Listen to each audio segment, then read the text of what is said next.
I'm extremely vain.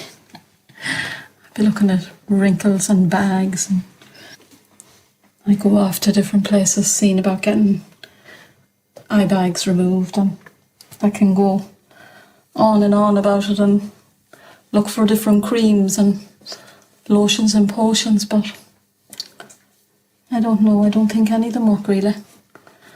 I think rest and plenty of water is probably the answer, which of course I don't do either of.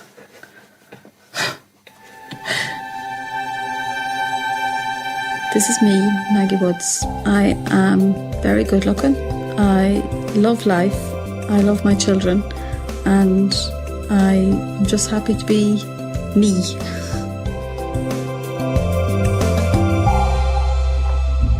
Between the years of 1958, I think, and 1962, there was a drug put on the market, and the drug was never tested. And if it was taken within the first 3 months of pregnancy, before the fetus had fully developed, it did damage. And the name of this drug was thalidomide. Come on now. That's it. Yeah, so I have survived the drug, and I'm here to tell the tale. Some people died at birth. Thanks. Well, I have no femur. From the top of your knee joint to your hip, that bit is gone off me. So my bend is there, which means that my hip, I never knew this until recently, either my hip and my knee are in one joint. I do have arthritis in this joint here in my hip, which causes me pain sometimes from my hip to my shoulder. I have a shorter torso, and we discovered that when I was pregnant. Come here, come on up here, come on. And then obviously the arms and the fingers. I've just got 3 fingers on one hand and a little bit. There's no bone going from the hand to the actual finger, so it just actually just hangs there. It was suggested, I suppose, maybe that I'd have it removed, but it's not in my way, and it's been part of me for the last 45 years. 46 this year. So, yeah, I think I'm happy to leave it where it is. Stop rags. And my other hand then, I have 2 fingers and then 2 webbed. And again, there was suggestions that they might unweb them, but I don't use them. I use my right hand most of the time. Alright.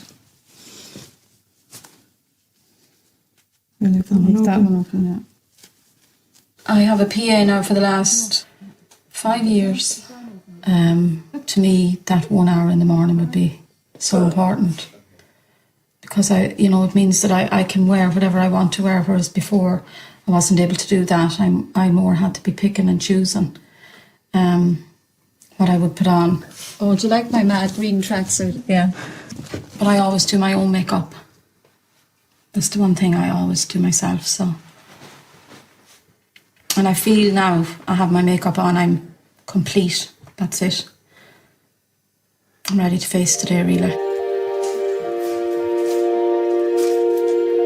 I love the car and all of that, but it's not very suitable for me because, like, it's a bit high. So when I'm getting in, I have to put up my hip quite a bit and then grab onto the wheel and with the top of my head manoeuvre myself in. The car is automatic and the brake and the accelerator are extended. I have to lift this up to accelerate, and then the brake as well.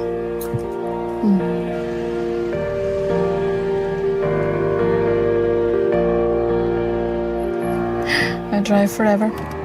Just get totally lost in my head. I don't know, I just love it. I just find it really relaxing. It's probably freedom as well. I had nothing to do with disability before I started working for the IWA, the Irish Wheelchair Association, and that's about 5 years ago now. And I was out there in an able-bodied world, struggling.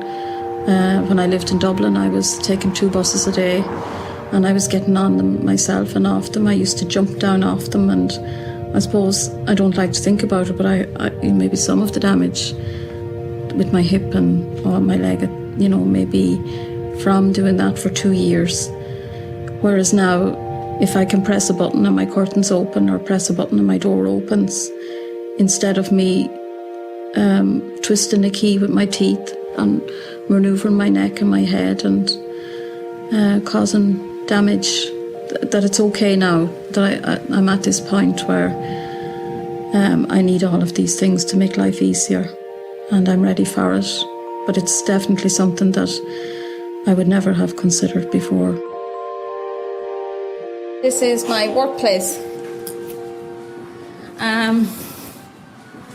Okay. Hi Lily, how are you?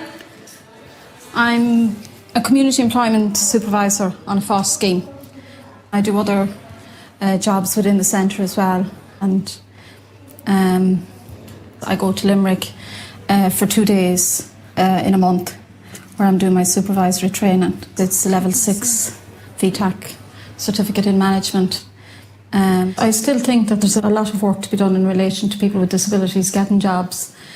I know that even before I started working with the Irish Wheelchair Association, I wouldn't have had much luck in the employment sector, and it would have been quite difficult in actual fact. At interviews, I'd be asked questions like how would I have closed my shoes, and totally irrelevant to the position I would have been going for. I mean, you try not to get bogged down in the whole thing of thinking about it. You try and get on with your life, and I have a job now, and it's full time, and I make the most of it for as long as I'm able.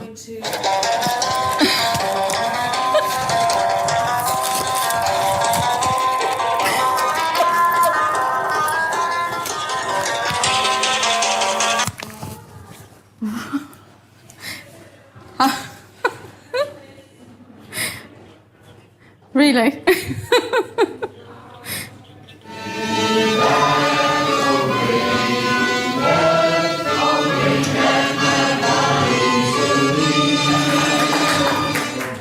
How are all my fans? I got here at last, yeah. Finally I got here. Sean Tarpey, where are you? You're here. I just have a form, Sean, I want to give to you. Yeah. Take that one anyway. Yeah. Okay, don't let me disturb you now. No, you won't. Give us an old song before you go.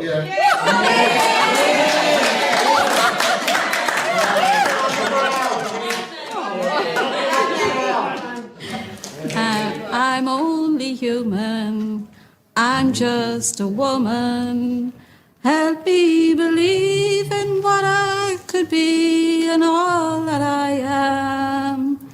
Show me the stairway I have to climb. Lord, for my sake, teach me to take one day at a time.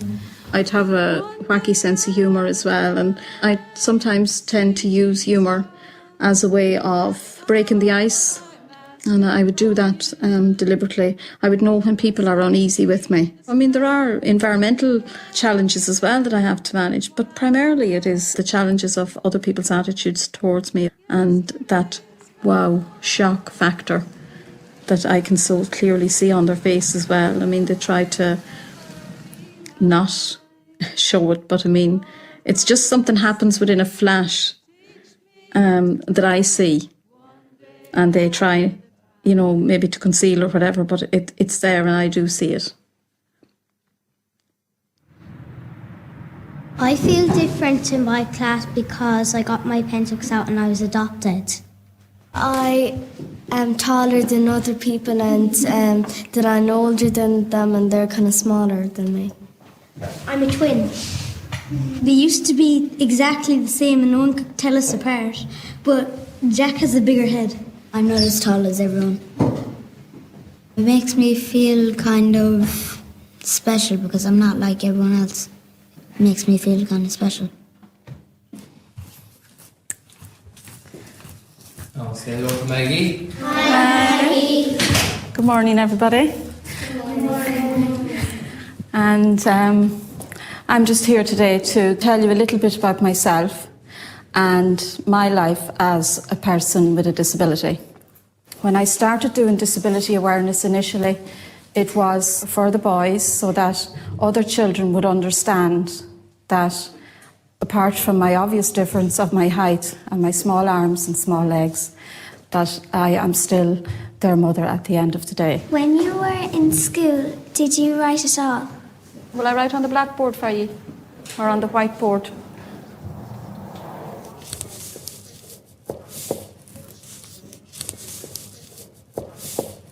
No. What was it like when you were in primary school? That time, what people did was when you had a disability, people sort of thought that it was best that you went off to a special school. So that's where I was sent.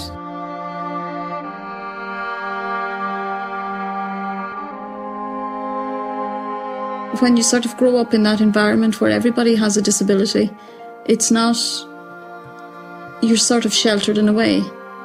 And you don't notice any difference yourself and nobody else notices any difference. How did you take in that you were a bit different? When I was going to school like yourselves, obviously, I wouldn't, well, I knew I was different. I wasn't as aware of it. It would have been more when I left school and when I was in my teenage years that I would have noticed the difference, and that, yes, that would have been very difficult. It was after when I left school at maybe 19, 20 that, yeah, obviously I was noticing then that, obviously I knew to look at myself, I wasn't stupid, that there was very obvious differences. Going out and meeting fellas and that was interesting, and going to discos and having the crack, and guys, they used to dance with me on their knees and pick me up, and I don't know, maybe my small stature or my light weight. I don't know like what the attraction was or whatever. And I always dressed very, I didn't dress and cover up my body, and I wore little bitty tops and little short skirts, and I haven't had any horrible situations or any devastating ones that would cause me great upset or anything. I think the worst, I suppose, would have happened would be somebody would have asked me to dance and then maybe started crying on the floor. So, I mean, I don't know whether if they were crying because maybe they drank too much or whether they were just feeling sorry for me. Were you ever bullied of your height? Well, I'd be telling a lie if I said no. So, yes, I would have been bullied. I would have been called names by other children, but that would have been really when I was a lot younger. But yes, I would have been, yeah, and children would have called me names and stuff like that and made jokes about me, yeah. So I would have been, yeah.